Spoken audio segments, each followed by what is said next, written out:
Hello everybody, welcome back to another episode of our Let's Play of Season of Plunder. Now, this one's going to be a little different. With the season coming to a close, I thought it would be a good idea to start doing videos where I really give my opinion on how I feel the season has gone. And I feel like Season of Plunder would be a good one to start that on because I have quite a bit of thoughts when it comes to this season.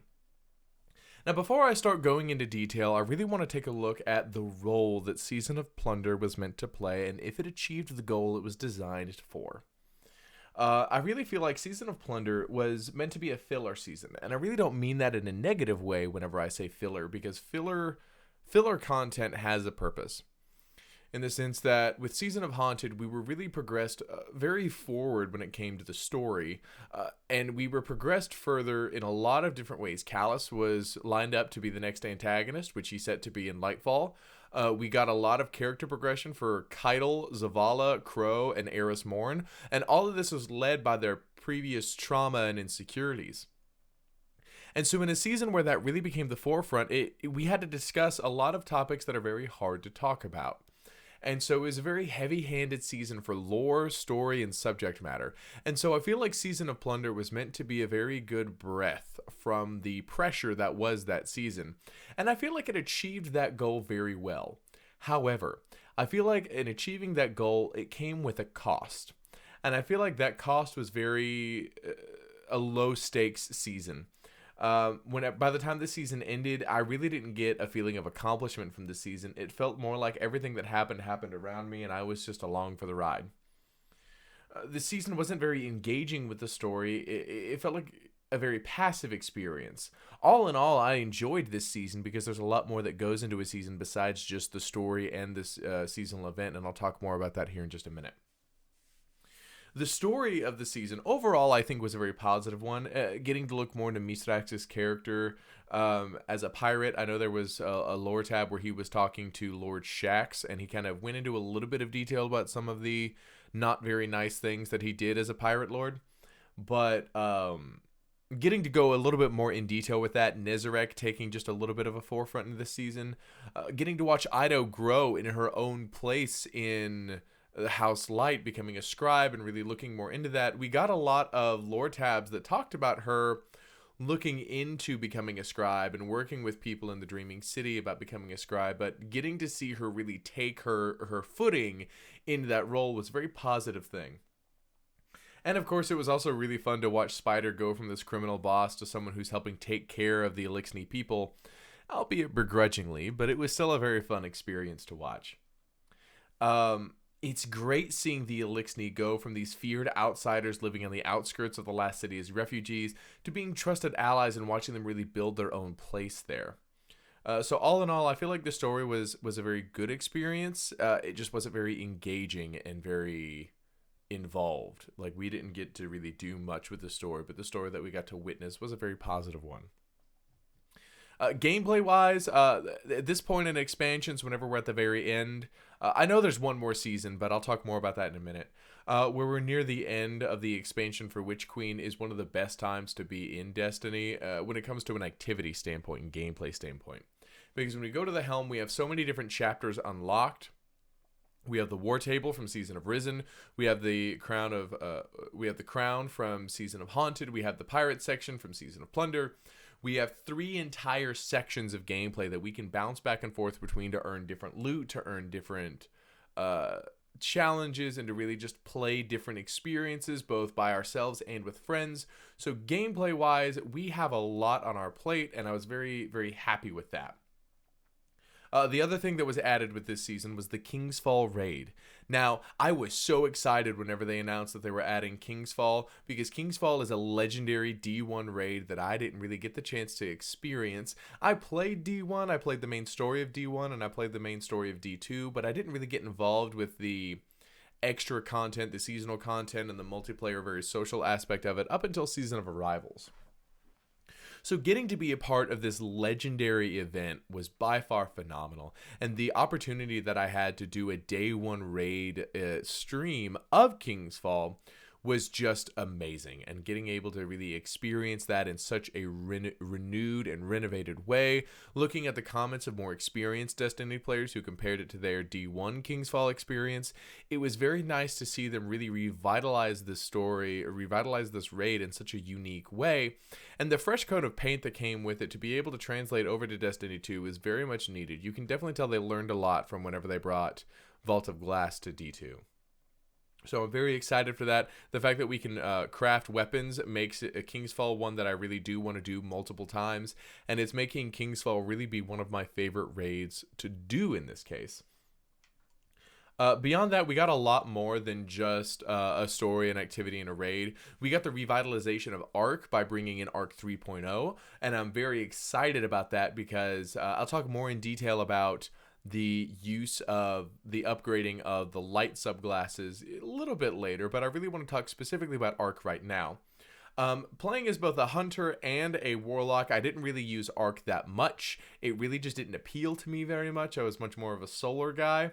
But Arc 3.0 really made me fall in love with the subclass again, and it genuinely made me feel like the oncoming storm.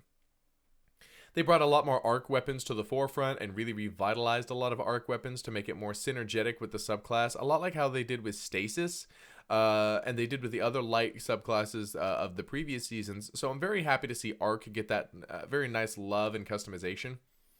And so I feel like this was a very good point of the season. However, on that note, now I'm going to talk about Festival of the Lost. Now, Festival of the Lost at this point is, I think, where the disappointment really starts to set in and really drive home when it comes to Season of Plunder. Because Festival of the Lost was one of my favorite events back in 2020 whenever I got to experience my first Festival of the Lost in an area called the Haunted Forest. So the Haunted Forest was a Halloween-themed event based in the Infinite Forest, which was a Vex installation on the planet Mercury. It came from Trials of Osiris. Now, this event was so much fun. It was a pre-generated area that you watched form in front of you section by section while these insanely tough Hive Knights with axes chased you around. Now, these Hive Knights were completely immune to damage, so your only hope was to run. And along the way of running from these guys, you had encounters with other enemies that you would have to fight your way through while continuously moving in order to stay alive. It is a very fun, lighthearted, kind of spooky event that was so much fun, and I got so much joy out of it.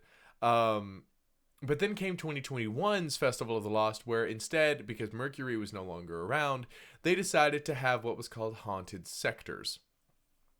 Now, Haunted Sectors are Halloween-themed lost sectors where haunted ones or headless ones would come up, and our job was to take over these certain points, and for each point we took over, a headless one appeared, which we had to kill.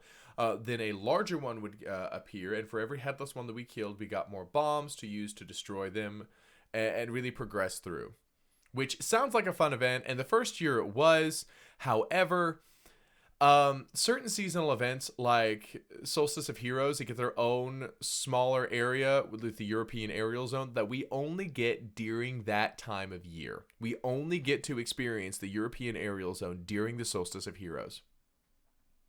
And so making the Halloween event based around lost sectors that we get all year round really kind of killed a lot of the originality of that event. And so it made it feel less like an experience and more like a themed grind. And on top of that, the fact that the 2022 Festival of the Lost was almost completely identical to the 2021 Festival of the Lost was very disappointing. I played it on day one just to get the curated role of the Macabre sniper rifle, and that was it. I only played it on the first day, and I really didn't do anything else beyond that, and that was very disappointing because Halloween is one of my favorite times of the year, and Festival of the Lost is one of my favorite times in Destiny. So the fact that it was such a grind with really disappointing experience really kind of hurt, and I didn't just want to do it again. Now, and I feel like this mindset is really seen very much in the Destiny community. If you go back and look at a lot of the larger influencers that are big in the Destiny community and kind of look at their TikToks and YouTubes and Twitch streams, you'll see that they actually moved to other games. They a lot of them went to God of War, and this really just kind of proves my experience. They stepped away because of the repetitiveness of Destiny, because there was nothing new or fresh to keep them engaged and involved. After this was the Telesto event. Now, the Telesto event happened while I was still going through my Destiny burnout, so I wasn't really involved in that much, but I kept a good eye on it on social media, and it seemed like just a very fun, lighthearted event that came about with, that culminated in a lot of fun moments in Destiny's Twitter page, which all in all was a very lighthearted community event, which I thought was very fun, and I'm glad that Destiny did something to kind of invest in the community and kind of just have a little fun with them. So I'm not going to say anything too negative about that, except for the fact that you didn't really get much out of it except for that fun experience. But in saying that, I don't want to invalidate that fun experience, because that is something that is very good for Bungie to kind of give their community. Shortly after this was the Elixir Quarter. Now, the reason why they have so many of these smaller little events in there is because near the end of the year, there's always one really long season. Last year was Season of the Lost, and Season of the Lost lasted about 6 months. And there was a large time of dead time in Season of the Lost, so I'm glad that they're filling it with these smaller little events. It's just these smaller little events were very disappointing. And in all honesty, the Elixir Quarter event was a key sign to the desire and the demand that is coming from the Destiny community. And let me elaborate a little bit more on that. So let's take a look at the Elixir Quarter event and what all happened. The Elixir Quarter event was a 2-week event that was finished in 2 days. The first day was bugged out, so this way people couldn't progress through in the story. I even had to experience that glitch. And the second day, everything was finished because of a bug and an exploit in the game. Now, a couple things to say about that. The first thing is that this shows, all in all, that Destiny players want accomplishment. They want to feel like they did something. They want to feel like they made something, or they caused a change, or they could see a change that happened in the game around them. And the Elixir Quarter failed to deliver that. Because after we reached over 7 million coins, or 700 million coins, however many we raised, and flooded the Elixir Quarter with all this revenue and income, the only change that we really got to saw was there was a lot of paintings that went around, there's a farm here and there that got planted, some rubble got cleaned up, and there was a stairway that got put in. There was no real change that was added to the Elixir Quarter, and I really wish there was more of a change to make us feel like we actually did something. And on top of that, if you look at some influencers in the Destiny community and look at their guides to get through the Elixir event, if you noticed, one of the quickest ways to legitimately get these coins and legitimately press through this game is to do that one lost sector in the EDZ that we all know about over and over and over again. So after finishing a seasonal event called a Festival of the Lost, where we farmed haunted sectors, which are just Halloween versions of lost sectors, the most efficient way for us to progress through a new community event is to farm one single lost sector. There's no challenge. There's no feeding into this event. There's no meat and no substance to it. It's just do lost sectors, get cool Halloween rewards, finish up, and then do more lost sectors in order to get the Elixir Quarter a new paint job. And it was very disappointing. It was very lackluster. There was no real involvement in the community.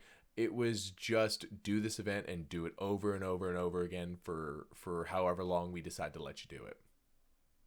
And that really explains why the Destiny community is kind of in this burnout stage right now, is because we're putting time and energy and commitment into this game and we're not getting any reward or sustenance out of it. It's not necessarily about loot. It's about a feeling of accomplishment. And I feel like at current moment, Bungie is failing to deliver that. Having said that, I really kind of want to talk about Witch Queen as a whole. Now, I know Season of Plunder is only the penultimate season of the expansion. I know we have Season 19 before Lightfall comes out. But I feel like Season 19 is more so going to be like Season of the Lost, where it's more so about setting up the next expansion as opposed to really wrapping up the one we're currently in. So I really kind of want to chime in about Witch Queen as a whole and kind of give my 2 cents as to where I feel like we're at this current point. Witch Queen has been an amazing experience by far. It has been an amazing experience both as a Destiny fan and as a content creator of Destiny. I got to take off work and be able to give a day one Twitch stream experience of the first day of Witch Queen, where I got to go through a lot of the story, got to experience a lot of firsts, and I got to do the first experience of Season of the Risen. And in fact, actually, if you're watching this, I want to challenge you. I want you to go back and start doing the seasonal event from Season of the Risen and really think about how far we've come as players from that point to this point. I feel like Witch Queen has done an amazing thing for Destiny, both in the foreground and in the background. Having a replayable story mission where we can go back and replay that story over and over as many times as we want, both on an easier going mode and on a challenging mode, has been something that I've been asking for decades. I've always kept a third slot open on my characters, so this way I could just delete a character and make a whole new one, just so I could play Forsaken or the Red War again. So having this replayable story is great, and I think it's a great addition to the game. The reworking of the entire light subclasses, which at one point was the entire core of your character for a good chunk of the game's history before Stasis even came out with Beyond Light just a couple years ago. Being able to add this whole new structure, this whole new customization has been a new chapter that Destiny needed sorely. In fact, if you go onto YouTube right now and type in Destiny class name, subclass, build, you will get a plethora of different builds utilizing different weapons and different exotics, all with dim links that you can take and copy over to have optimized armor with D2 Armor Picker, optimized weapons, and optimized classes, all based on these builds that other people are pumping into the community for no benefit of their own. That is something that is amazing, and I'm glad that Bungie has given us the opportunity to do, and I think is an amazing sign to the community that Destiny is. And on that point, I have one more thing that I want to talk about, and that is the Destiny community. A community like this is very hard to make. In all of my years in gaming and all of my years in being a part of experiences like this on many different platforms, I have never had quite the experience with a community like I have with Destiny. I will never forget one of my favorite moments in video game history is I was trying to get the exotic Thorn. Now this is before the Hall of Forgotten Light that was in the tower, where you just amass enough currencies that you can just buy it. With this one, Thorn had a quest, and Thorn's quest was not an easy one to do.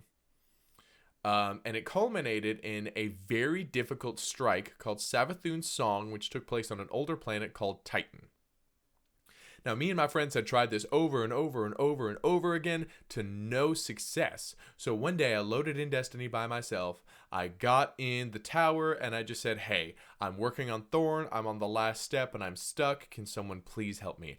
I had 2 random guardians join me. We hit the strike. We finished it first try. They congratulated me on getting Thorn and left. Now, doing this strike benefited them absolutely none, but it gave me an exotic weapon and it gave me an experience of Destiny that I will keep with me for my entire career. And building a community like that is not a very easy thing to do, and building a community for a community like that to form and build itself is not an easy task. And I have got to give Bungie the credit that they deserve for building and maintaining the platform that they have for the community to grow in the ways that no one would have ever thought that it was. And so Bungie has done a wonderful job with Witch Queen getting us to where we need to be and restructuring Destiny for a whole new renovated chapter. And with that, that brings me to my next point. And it's the question that has been lingering with Destiny for a long time, and you will hear a ton of influencers with Destiny say, is Destiny a dead game? No. But it is dying. And here's what I mean by that.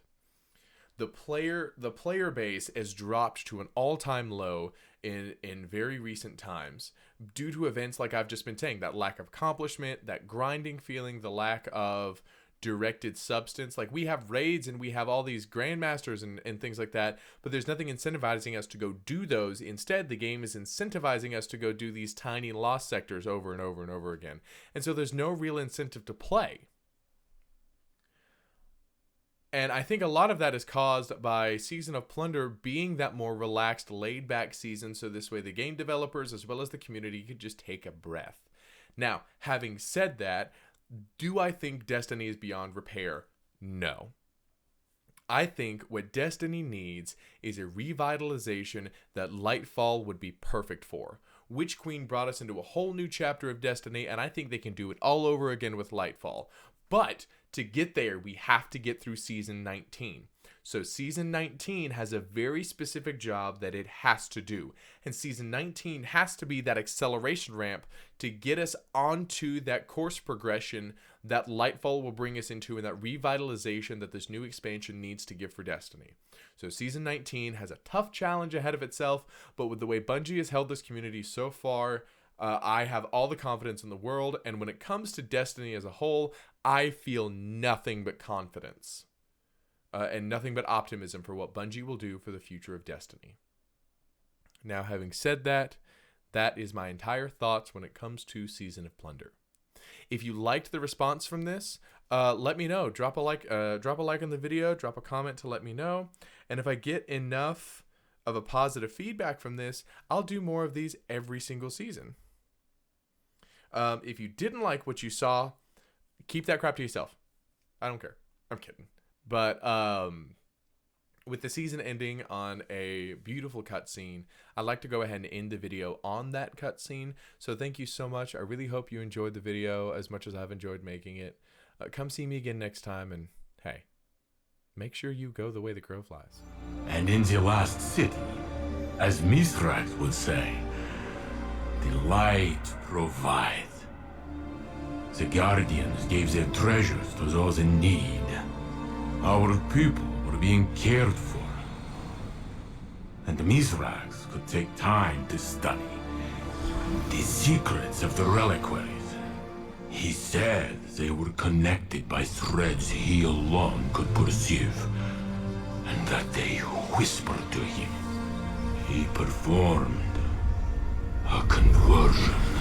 He claimed from them a mass of primal darkness. He distilled, transformed its terrifying energy into a more agreeable state. And Osiris, my phoenix, who broke time itself to bring me to his side, awoke. As he recovered, Osiris would tell us how the energy opened his mind. Let him remember Savathun's thoughts and fears as if they were his own. He would tell us of a power she knew of, a secret hidden away on Neptune. Yes, he would explain all of this. But when he first opened his eyes, his words were only, "Saint, my love." That was all. And that was enough.